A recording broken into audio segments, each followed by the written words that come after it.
Hello and welcome to V3 cars. मैं हूं professor M और इस वीडियो में हम मारुति सुजुकी ई विटारा को खरीदने के कुछ प्रोज एंड कॉन्स देखेंगे to help you make a sound and rational decision about buying or not buying the e Vitara. तो चलो वीडियो को स्टार्ट करते हैं एक पॉजिटिव के साथ।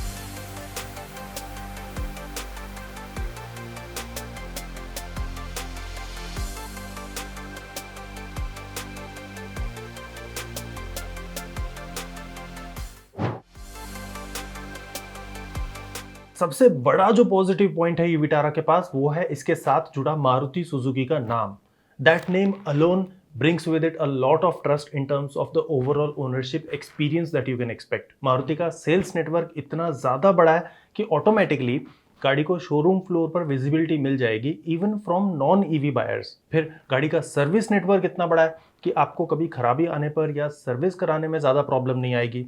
फिर सुजुकी के जापानीज प्रोसेसेस इतने सॉलिड हैं कि हम मारुति से एक्सपेक्ट कर सकते हैं कि मोस्ट सर्विस सेंटर्स में एक well trained and well equipped staff आपको मिल जाएगा to handle electric car problems. Mileage के एंगल से भी ई विटारा इंडस्ट्री स्टैंडर्ड्स के साथ ऑन पार है और आप इससे 7 किलोमीटर पर यूनिट की रियल वर्ल्ड माइलेज एक्सपेक्ट कर सकते हैं, giving you a tentative range of 340 to 350 kilometre with the smaller battery pack and 430 to 450 kilometers with the larger battery pack. Please note that the 7 kmph mileage figure does not include the transmission losses during charging, which will be around 15%.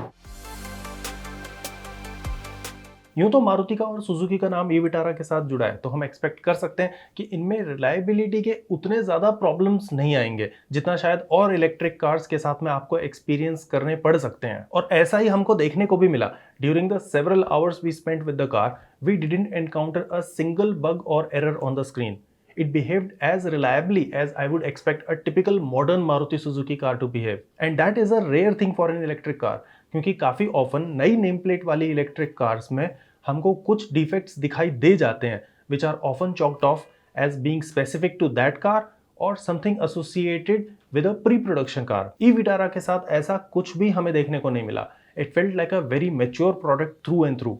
लेकिन ऐसा नहीं है कि मारुति की गाड़ियों में problems नहीं आती, बस उनमें रिलेटिवली कम प्रॉब्लम्स आती हैं। मेरी खुद की 1.1 लीटर 4 सिलेंडर वाली 2009 वैगन आर एलपीजी में प्री मैच्योर कंबशन होने से क्रैंक एकदम से पूरा उल्टा घूमने की कोशिश करता था और एयर फिल्टर को बाहर फेंक देता था। इंजन में से बड़े धमाके की आवाज आती थी। धमाका इतना तेज होता था कि मेरे आजू बाजू के लोग अपनी गाड़ी से निकल कर आते थे ये देखने के लिए कि कहीं उनकी गाड़ी को कोई डैमेज तो नहीं हो गया। थैंकफुली इससे कभी पिस्टन रॉड नहीं टूटा और ये प्रॉब्लम सिर्फ एलपीजी पर चलाते समय आती थी, पेट्रोल पर कोई प्रॉब्लम नहीं होती थी। सर्विस सेंटर इस प्रॉब्लम का सोल्यूशन कभी निकाल नहीं पाए और पता नहीं क्या करके गाड़ी वापस देते थे कि अगले 1-2 महीने तक ये प्रॉब्लम नहीं आती थी। ऐसे टालते टालते इवेंचुअली वारंटी भी खत्म हो गई और फिर उन्होंने इस प्रॉब्लम को भाव देना ही बंद कर दिया। 20 साल पहले भी इंजन्स की R&D पर उनकी पकड़ अच्छी थी, फिर भी एक रिलायबल एलपीजी गाड़ी उनसे नहीं बन पाई क्योंकि 2010 में न्यू जनरेशन वैगन आर आ गई और उसके बाद उन्होंने सीएनजी पर फोकस बढ़ा दिया और एलपीजी को ग्रेजुअली फेज आउट कर दिया। एलपीजी कार्स का सेल्स वॉल्यूम इतना कम था कि उनको इसे रिफाइन करने का ना तो टाइम मिला और ना ही इसकी जरूरत दिखाई दी। Mind you, this is a problem I face with an LPG car जिसमें सेम पेट्रोल इंजन यूज होता है जो बाकी वैगन आर गाड़ियों में यूज हो रहा था। Adding an LPG kit on top of a petrol engine is an incremental change. Moving to an electric car is a completely different kind of ball game compared to other electric cars। शायद e Vitara से आपको better reliability मिल सकती है, लेकिन e Vitara से एक typical Maruti car जैसी long term reliability expect मत करना। इलेक्ट्रिक कार्स की फील्ड में कोरियंस की बेहतर पकड़ है। From what I recall 2010 auto expo में हुंडई ने i10 इलेक्ट्रिक दिखाई थी, तो एटलीस्ट 25 साल का तो एक्सपीरियंस है हुंडई को इलेक्ट्रिक कार्स में। No wonder Hyundai EV owners are facing the least number of problems during their ownership. If you want the most reliable electric car right now then I will have to point you towards one of the Koreans। लेकिन अगर आप e Vitara में ही interested हैं तो मैं suggest करूंगा कि आप 1 साल रुक करके गाड़ी लें। E Vitara feels like a very mature product even right now, लेकिन जैसे जैसे ओनर्स से फीडबैक और प्रॉब्लम्स मारुति को पता चलती जाएंगी वो उनको प्रोडक्शन में या फिर सॉफ्टवेयर के थ्रू फिक्स करते रहेंगे। इस तरह थोड़ा सा वेट करके आपको रिलायबिलिटी वाइज एक सिग्निफिकेंटली इंप्रूव्ड कार मिलेगी। अपने सेल्स एंड सर्विस नेटवर्क को ई-विटारा के लिए मारुति ने बढ़िया से लेवरेज किया है। Electric car owners and potential buyers की एक सबसे बड़ी कंप्लेन रहती है कि इसको लॉन्ग ड्राइव पर लेकर नहीं निकल सकते। अगर रास्ते में बैटरी खत्म होगी तो क्या करेंगे? ये प्रॉब्लम तो मारुति ने ओवरनाइट ही सॉल्व कर दी है by asking all of their dealers to install EV chargers at their location. हर डीलरशिप को इसमें कुछ इन्वेस्टमेंट अपनी तरफ से भी करना पड़ेगा और इनिशियली सबने अग्री भी नहीं किया होगा, but most dealers are on board with Maruti's plans and others are also likely to join soon। ऐसा ही हमें नेक्सा के टाइम पर भी देखने को मिला था जब डीलर्स को एक सेपरेट डीलरशिप खोलनी पड़ रही थी for only 1 or 2 Nexa models, but eventually it became a profitable venture for everyone involved in the Nexa project. अपनी नेटवर्क रीच के अलावा मारुति ने अपने चार्जर्स को फिलहाल एक्सक्लूसिव रखा है, विच मीन्स आपको वहां कोई और ब्रांड की इलेक्ट्रिक कार भीड़ लगाती हुई नहीं मिलेगी।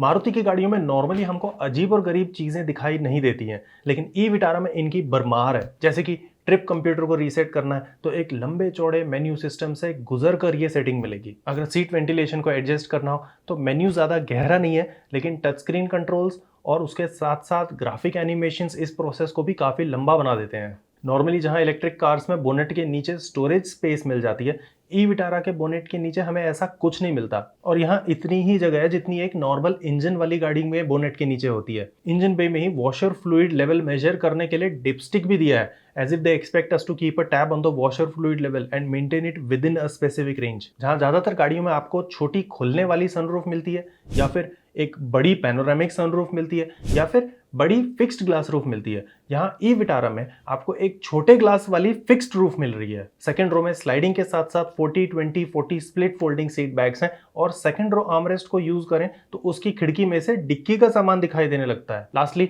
बाकी इलेक्ट्रिक कार्स में चार्जिंग पोर्ट के ऊपर एक रबर की कैप होती है to protect it from dust and water. E Vitara में नीचे वाले पार्ट के लिए तो कवर मिलता है, लेकिन ऊपर वाले स्लो चार्जिंग पोर्ट को कोई रबर कैप नहीं मिलती। इनमें से कुछ फीचर्स फायदे के हैं तो कुछ नुकसान के, लेकिन डेफिनेटली सभी अजीब है और इतना अजीब तामझाम मारुति की गाड़ियों में नॉर्मली नहीं होता, so it will take some time getting used to.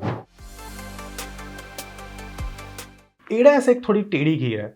For example on paper हर एडास वाली गाड़ी सिमिलर फीचर्स देती है, लेकिन इसमें हार्डवेयर के नाम पर सिर्फ एक कैमरा भी हो सकता है, किसी में एक कैमरा और एक रेडार होगा, किसी में एक कैमरा और 3 रेडार होंगे और किसी में एक कैमरा और 5 रेडार। इनफैक्ट कुछ कार्स अपने 12 पार्किंग सेंसर्स और 360 डिग्री वाले 4 कैमरास को भी यूज कर सकती हैं। That's just the hardware side. On the software side also there are lots of difference even between cars with similar hardware because of a different calibration. इसलिए अलग अलग ब्रांड की एडास वाली गाड़ियों में अलग अलग बिहेवियर देखने को मिलता है। थैंकफुली ई-विटारा का ADAS calibration specially for the steering management is spot on. बाकी गाड़ियां अगर लेन में से हम बाहर जाने लगे तो पहले वार्निंग देती हैं और फिर स्टीयरिंग को टर्न भी कर देती हैं। अगर कोई 1 मिनट तक कंटिन्यूअसली हम एक ही लेन में चलते रहें तो ई-विटारा भी ऐसे ही बिहेव करती है। लेकिन जब हमें लेन मार्किंग्स को इग्नोर करके ट्रैफिक के हिसाब से ड्राइव करना होता है, तब यह स्टीयरिंग को ऑटोमेटिकली एडजस्ट करने वाला फीचर रिस्की बन जाता है। And this is exactly where the e Vitara shines. It does not feel intrusive at all and intervenes only when necessary. बाकी एक्सप्रेस वे पर अडेप्टिव क्रूज कंट्रोल भी ठीक ठाक काम करता है with smooth acceleration and braking when necessary. Forward collision avoidance assist को test करने की मेरे अंदर हिम्मत नहीं थी, लेकिन during our drive experience it didn't throw any unnecessarily annoying warnings. In terms of missing features, considering that the e-Vitara top variant will cost around 22 lakh, हमें लगता है कि इसमें आप कुछ फीचर्स की कमी फील कर सकते हैं, जैसे कि बड़ी सनरूफ या फिर बड़ी glass roof, paddle shifters to adjust the regen, dual zone auto AC, rear window curtains, power passenger seat and vehicle to load. That's a fairly long list of features missing even in the top variant. एक और back to back negative aspect है worth noting अगर आप e Vitara को long term ownership के perspective से खरीद रहे हैं, और वो है कमिटमेंट का। Commitment from Maruti Suzuki. Maruti पहले एलपीजी वाली गाड़ी बनाते थे जो ग्रेजुअली फेज आउट कर दी। डीजल कार्स में मारुति जितना बड़ा मार्केट शेयर किसी और का नहीं था और उसको तो एब्रप्टली बनाना बंद कर दिया मारुति ने। जैसे ये पावर ट्रेन्स डिसकंटिन्यू होते हैं तो इन गाड़ियों की यूज्ड कार मार्केट में वैल्यू और ease of long term maintenance दोनों पर असर पड़ता है। आज तो इलेक्ट्रिक कार्स के गुणगान सभी गा रहे हैं, लेकिन इसमें ना तो सरकार की कमाई है और ना गाड़ी बनाने वाले की। पेट्रोल डीजल सीएनजी पर जिस हिसाब से अंधा टैक्स कमाने को मिलता है, वो पैसे सरकार अपने हाथ से कैसे जाने देगी। फिर खरीदते समय भी काफी स्टेट्स में रजिस्ट्रेशन फ्री है और ईवीज पर जीएसटी भी सिर्फ 5% का ही है, जबकि बाकी गाड़ियों पे 18 या 40% 10% जीएसटी लगता है। इसके अलावा एक डीलर को कम इन्वेस्टमेंट के साथ बेहतर आरओआई सर्विसिंग साइड से मिलता है, ना कि सेल्स साइड से। इलेक्ट्रिक कार्स में सर्विस करने को ज़्यादा कुछ होता ही नहीं है, तो उनको भी ये बात चुभ रही होगी। तो लॉन्ग टर्म में कंपनी और सरकार के लिए ईवीज को प्रमोट करना एक नुकसान की डील है। इसलिए डीजल की तरह किसी दिन सरकार इलेक्ट्रिक कार्स की बुराई करने लग गई तो क्या पता प्रेशर में आकर डीजल की तरह मारुति इन्हें भी बनाना बंद कर दे। प्राइसिंग को लेकर के फिलहाल हमारा व्यू न्यूट्रल है, क्योंकि at the time of making this video ना तो मारुति ने ई विटारा के फीचर डिस्ट्रीब्यूशन का खुलासा किया है और ना ही प्राइसिंग का। This is a point which can make it और ब्रेक इट। मारुति सुजुकी को अपने नाम का और बहुत बड़े exclusive charging and service network का कुछ प्रीमियम मांगने का तो बिल्कुल हक है, लेकिन फिर भी हमें लगता है कि अगर ई विटारा का टॉप वेरिएंट 22 लाख के ऊपर गया और बेस वेरिएंट 18 के ऊपर से स्टार्ट हुआ तो इसका हाल जिमनी जैसा हो सकता है। वहीं अगर ई विटारा 17 से स्टार्ट होकर के 20 लाख तक टॉप आउट कर जाती है तो ये एक स्ट्रॉन्ग सिग्नल होगा इस बात का कि मारुति इस पावर ट्रेन टाइप को लेकर बहुत ही सीरियस है। इस प्राइसिंग के साथ ई विटारा के ईवी कैटेगरी को हिला देने के अच्छे चांसेस हैं। चलिए अब ई विटारा के सारे मेजर प्रोज एंड कॉन्स को फटाफट रिकैप कर लेते हैं।